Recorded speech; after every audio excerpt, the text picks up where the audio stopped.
ناظرین سامعین السلام علیکم ورحمۃ اللہ وبرکاتہ۔ مولا یصلی وسلم دائما ابدا علی حبیبک خیر الخلق کلہم۔ ناظرین سامعین،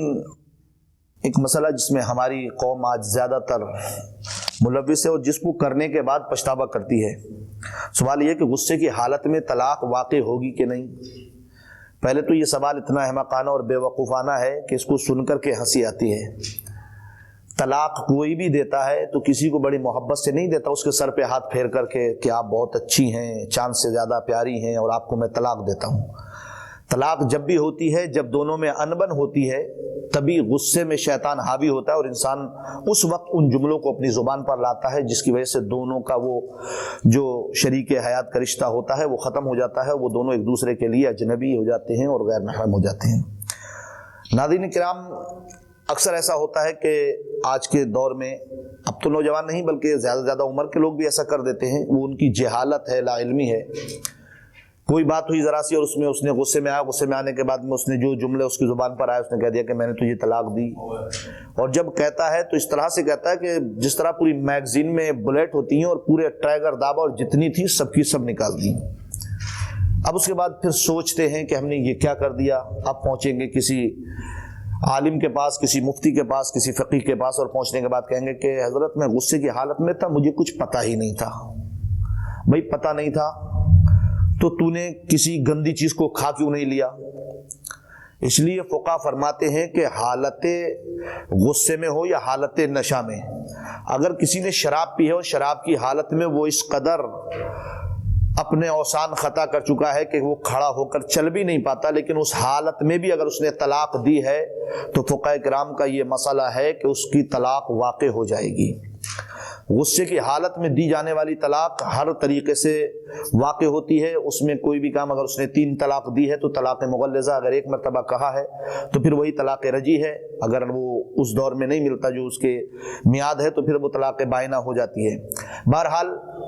حکم یہی ہے کہ اگر غصے کی حالت میں طلاق دی اور طلاق غصے کی حالت ہی میں دی جاتی ہے اکثر و بیشتر، الا ماشاءاللہ کبھی کسی میاں بیوی کے درمیان اگر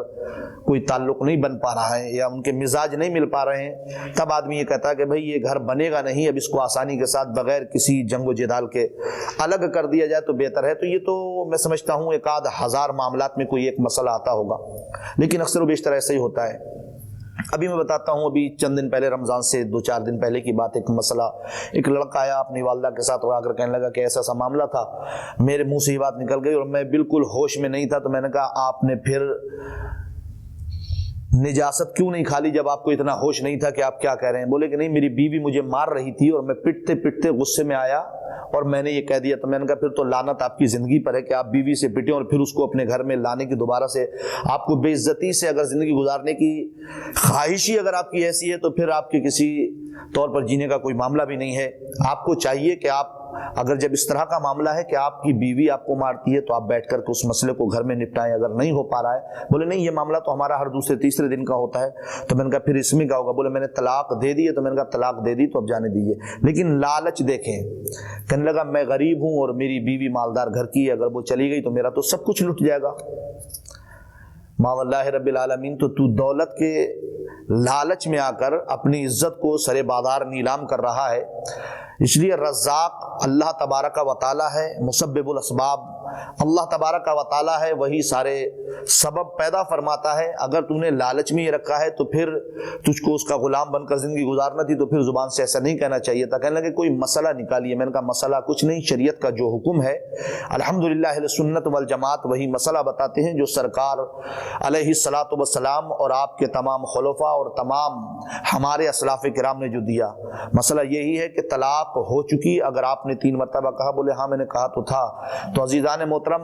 اس لیے میں گزارش کروں گا کہ اپنے گھروں کو اس انداز سے رکھیں، اپنی بیویوں کو دین کی تعلیم دیں، ان کو سرکار مدینہ صلی اللہ تعالی علیہ وسلم اور ازواج مطہرات کی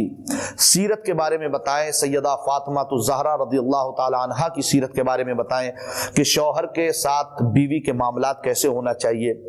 دنیا کے اندر سارے رشتے دنیا میں بنے، صرف ایک رشتہ ایسا ہے جس کو اللہ تبارک و تعالی نے جنت میں بنایا،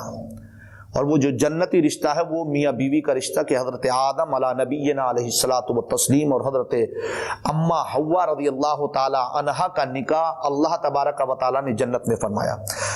جب یہ رشتہ صحیح ہوتا ہے تو گھر جنت کا نمونہ بنتا ہے، اور جب اسی رشتے میں خامی پیدا ہو جاتی ہے تو یہ رشتہ جہنم بنا دیتا ہے گھر کو۔ اس لیے میں گزارش کروں گا کہ ہماری لڑائیاں اگر گھروں میں ہوتی ہیں میاں بیوی کی کسی کی، تو آپ کچھ بھی کہیں، ماریں پیٹیں، لیکن خدا را اس جملے کو زبان پر نہ لائیں جو آپ کے گھر کو تباہ و برباد کر دیتا ہے، آپ کے گھر کو ختم کر دیتا ہے، ایک جھٹکے میں آپ کا گھر ویران اور تاراج ہو جاتا ہے، اور اس کے بعد آپ پھر اس میں کوئی بہانہ ڈھونڈتے ہیں۔ جب طلاق واقع ہو جاتی ہے تو پھر اس میں کوئی چارہ کار نہیں ہوتا۔ اگر طلاق مغلظہ ہے تو پھر حلالے کے علاوہ نہیں، اور اگر طلاق رجعی ہے تو خیر اس میں اجازت شریعت نے جو دی ہے۔ اللہ تبارک و تعالی ہمیں آپ کو سب کو عمل کی توفیق